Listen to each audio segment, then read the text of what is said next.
বর্তমানে পাঠরত ছেলেমেয়েদের খুব সমস্যা। ছেলেমেয়েরা অত্যন্ত চঞ্চল, অত্যন্ত অস্থির। একটু অল্প সময়ের জন্য স্থির হয়ে বসে থাকতে পারছে না। তাই সকলেরই প্রশ্ন, ছেলেমেয়েদের এই সমস্যাগুলি কেন হয়? এই সমস্যাগুলি সমাধানের পথ কোনো আছে কিনা?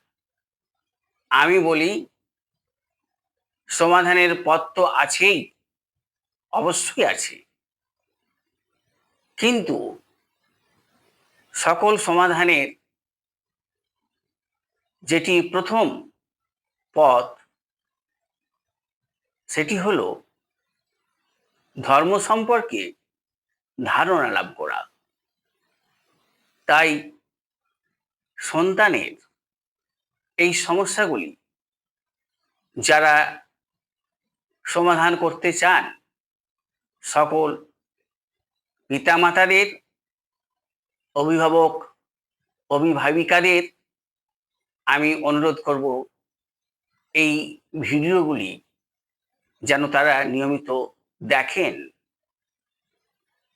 এবার বলি, শ্রী শ্রী ঠাকুর রামকৃষ্ণ পরমহংসদেব বলেছেন, মানুষ বালিশের কভারের মতো।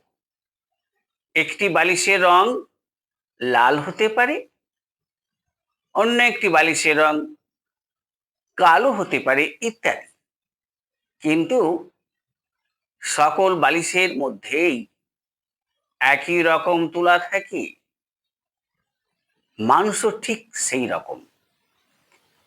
একটি মানুষ সুশ্রী হতে পারে, অন্য একটি মানুষ কুৎসিত হতে পারে।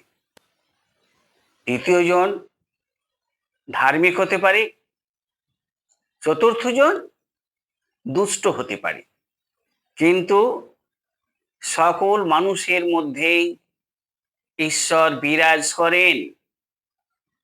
আজকে এই পর্যন্ত। ভিডিওটি দেখার জন্য ধন্যবাদ। ভালো থাকবেন। নমস্কার।